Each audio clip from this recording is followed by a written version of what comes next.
This is Tim Albright with AV Network and the folks over at SCN. Here today to talk about the new platform from PanaCast and Jabra is Aurangzeb Khan. Welcome, sir. Hi there. Thanks, Tim. How are you doing? I'm doing good. You and I have chatted a number of times over the years. Yes. You are now the Senior Vice President of Collaboration Business for Jabra. Today, though, and this week, you guys have announced a brand new platform. This is the PanaCast 50 and the PanaCast 20. We're going to talk a little bit about kind of how you got here and what exactly this new platform is going to allow not just the end users, but also the folks that are utilizing these new cameras for UC and collaboration, what you're going to be able to give them, the tools you're going to give them to do. First and foremost, how did we get here with the PanaCast 20 and the PanaCast 50, and how did you guys develop them? The last year has been such an incredible year for the whole world with the pandemic and all the dilemma that it created for us. And that created an environment where people really started to use video collaboration a lot. And we found that our products were growing very strongly in the market, including in education. And so the ability to people to social distance and still be included, to include whiteboard and those kinds of things became quite central to how we've been working over the last year. Now, about a year back, we were looking ahead to figure out how would collaboration evolve. And part of what we anticipated is that video collaboration would grow, maybe not quite as fast as it has grown, and that people would want products that made it easy to create a natural, inclusive, and immersive experience. So PanaCast 50 is the first new normal-ready intelligent video bar. And what we mean by that is it is a product that uniquely delivers multiple video streams, 2 video streams, and a data stream all at the same time, and an audio stream to enable people collaborating to get a fully immersive experience, a fully inclusive experience, to be able to include their whiteboards and to get information so they can manage their safety and well-being. Well, and talk about that coming out of COVID. Obviously, the product cycle. You guys, it's not something that you can just typically roll up out of 6 months or 8 months. You guys had to have been working on this beforehand. So what sort of adjustments did you make during the pandemic as you were collaborating and kind of developing this new product? Yes. Well, what happened is, exactly as you said, no, these products take a lot longer than, 6 months, maybe more like 15 months to pull together, a year or 15 months. And so we had started down this road. And then as this whole pandemic happened, it became clear to us that, this notion of hybrid new normal, the way you and I are talking, this is just how we work now. Even if more people were present next to me, we would still be always connected to somebody, over video conferencing service. And so that part, and then what got really amplified is that, with the need for social distancing, with the need for information, many rooms now have a capacity limit. So people would want to know, well, am I over capacity or under capacity? Am I okay? Can I bring more people in? Do I have too many people here? We had always had, if you remember from our earlier conversations, we had pioneered the idea that these cameras, the multi-camera array, would not only give you the 180-degree field of view with very natural presentation of people, but also data. And it turns out that, as we looked at the services like Microsoft Teams or Zoom, the telemetry of that information became more and more important. So in a sense, what you could say is that over the last year, the new emphasis on data became paramount. In addition to having a great audio and video experience, people wanted information.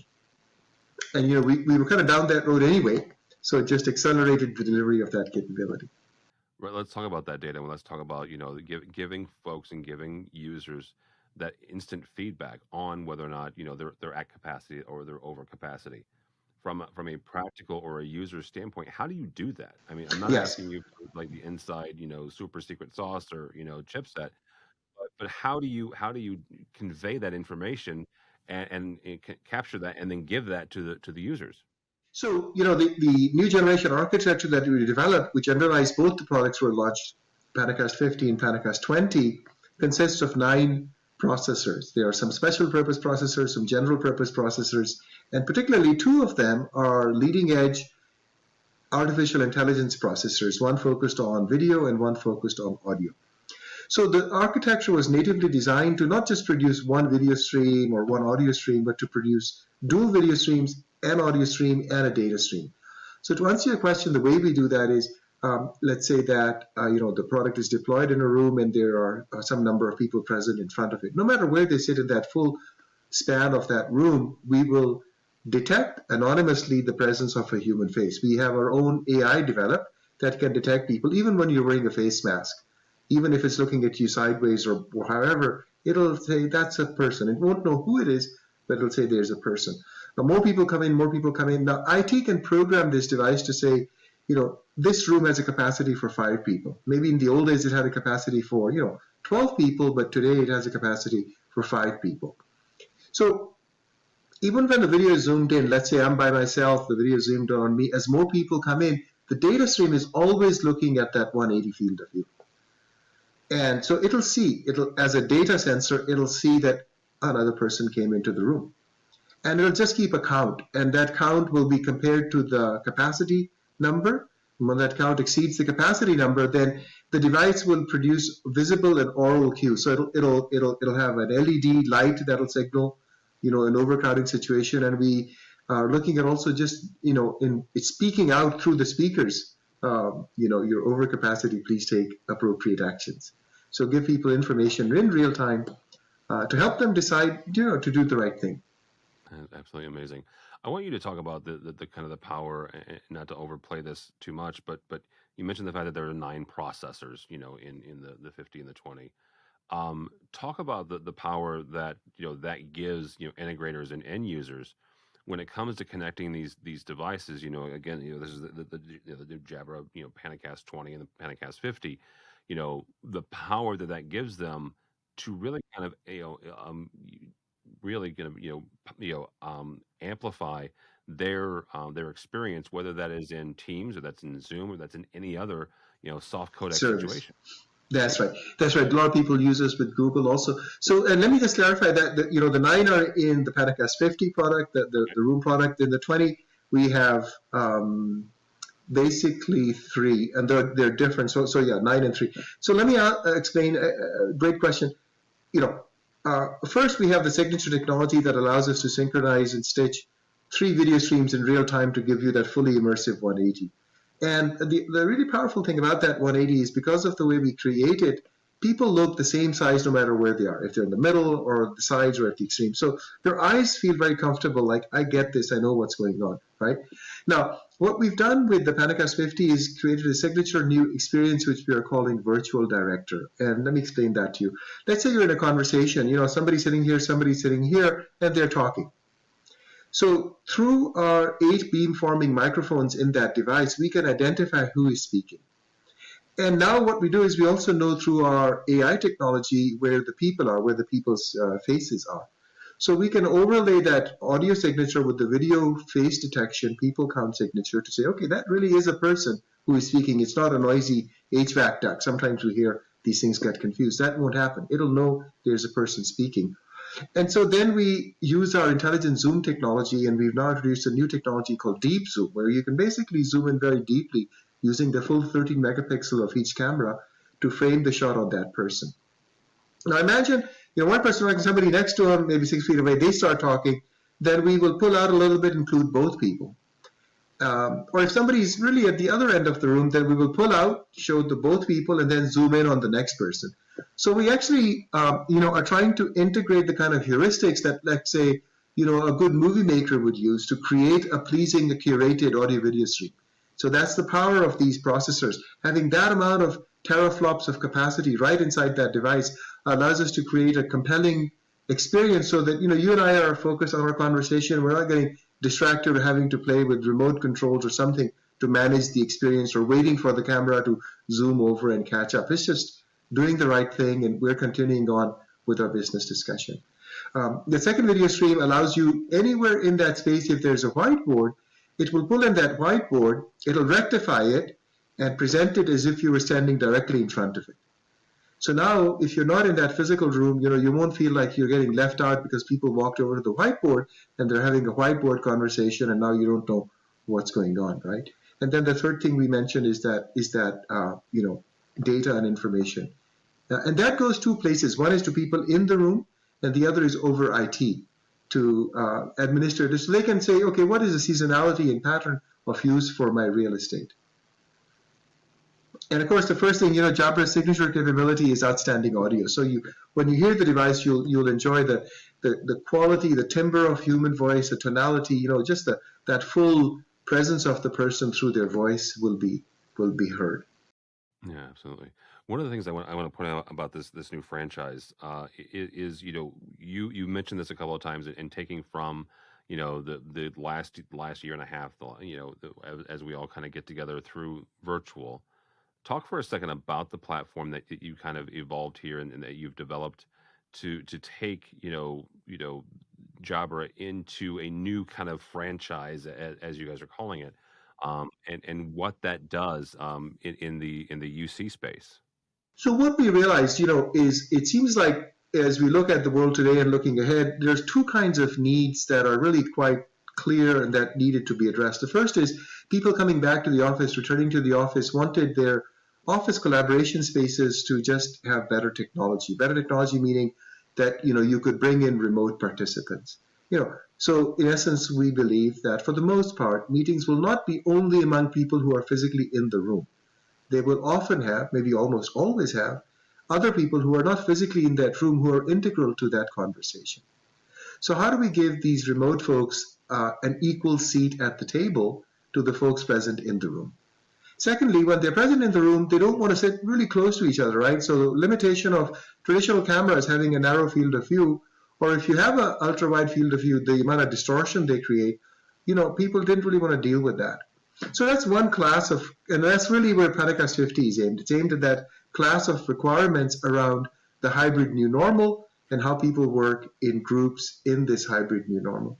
Then the other class is, right now I'm using a Jabra PanaCast. I'm at home. It's framing me. If more people came in and so on, it would open up. But imagine I'm by myself. I'm not going to have more people. I'm just home. I'm an educator. I'm educating from home, for example, things like that, or I'm just, working. I'm in sales. I want to demo things. So we said, okay, well, when you're home or when you're traveling, actually it's more challenging. Your lighting is more variable, the settings more variable. Sometimes you have good lighting, sometimes you have bad lighting. So we said, okay, how can we use AI so that PanaCast 20 is a new class of camera. We anticipated an enterprise-grade camera where, it's not your basic webcam. It's got a pristine, high-quality 4K camera built into it, and it's got the teraflop edge AI processor. So what do you do with, that many flops of data? So let me give you a few examples. One is we can compensate for bad lighting. So if somebody's side lit, we can detect that and we can do spot metering. We can just say the main purpose of this camera is to make me look the best. So, light my face up the best you can. Adjust the lighting, adjust the exposure. The other is, let's say I'm moving around, I'm leaning in, I'm leaning left, I'm leaning right. I can train the AI to follow me. So we call it personalized intelligent zoom, meaning if I bob and weave and go front and back, it'll just kind of track me and it'll make it look like I'm sitting there and just calmly having that conversation, right? So it'll kind of focus on me. The third thing we're very, very excited about is a mode we're all familiar with from TV called picture-in-picture. And so, this camera natively produces two video streams. And some services are able to take both streams and we'll give them both streams, but some are not. So we said, okay, well, what we'll do is imagine, I'm an educator and I'm trying to show my students how an organic molecule works, right? So I've got a stick diagram of a molecule. I've got a 3D molecule put together, and I want to just hold it up and show it. It's a small thing. So the person can identify a region of interest, and that can get enlarged and become the full screen, and then I become a thumbnail on the one side. So I'm talking and presenting, but I'm able to show things like, say, look at this angle, look at how it's put together, right? It's just to give people, like say I'm in a sales situation, I'm demoing my new product. Look at PanaCast 20, and I can hold it up and show it to you, and you can kind of get a sense of, okay, yeah, so it's so powerful, because as humans, we are so visual often, most of the time. We like to see things. We like to see them in real time. We like to kind of see them from different angles. You could ask me, hey, how does it look from the side? Show me where the wire plugs into it, and I could do that. Just to say that's how we think these technologies can really enable the world we live in today and the world that we are going to live in for the next many years. I don't want people to lose sight of what you just said. The camera itself is taking that multiple streams and highlighting one area that you as the instructor, you as the salesperson, you as the presenter wants it to, and then taking that as the mainstream, and then also taking a secondary stream and That's doing right. a picture in picture of you as the presenter, and then sending that to the soft codec, right? That right there is one of the remarkable things about this new franchise that you guys have developed. Um, Aurangzeb, really quickly before I let you get out of here, talk for a second about where you kind of see this franchise going. Where do you see, I'm not going to ask you the roadmap. Don't make me sign anything, but give me kind of where you see, yeah, where do you see this franchise going as far as the Jabra PanaCast? I think for us, what's been very clear, and as you know, ever since we started, even when we were a startup looking ahead and building all this technology, we focused on the collaboration experience. How do we reduce the cognitive load for people so they can do what they really want to do, which is talk about their business and their education and whatever it is that they're engaged in, and how can the technology automatically and autonomously adapt to do the right thing? And that's the wonderful thing, the exciting thing now is the amount of edge AI that you can integrate, the amount of processing that you can integrate. We built our own Jabra PanaCast vision processor. All this incredible technology can be delivered in a very cost-effective, in a very form-effective footprint. And then it can work great with these services. The services keep getting better and better. Our goal is to make our edge intelligent devices continue evolving, continue getting better so that we deliver a compelling experience. That's really the goal. And we're seeing it everywhere, Tim, not only just for business collaboration, but education. I mean, it's how we work, how we learn, how we live, how we play. All aspects of life are getting transformed. And so we wanted to give products to people that would just enable them to enjoy and benefit from this new era. Well, this is incredibly exciting to see what you guys have come up with, and it'll be even more exciting to see as you guys develop this new franchise. I appreciate your time, Aurangzeb Khan from Jabra. Thank you, sir. If somebody wants to find out more about this, both the 50 and the 20, how do they do that? So please head on over to jabra.com/PanaCast. All right, very good. Thank you so much. For us, you can go by avnetwork.com, avnetwork.com. My name is Tim Albright for Tech Tales for SCN.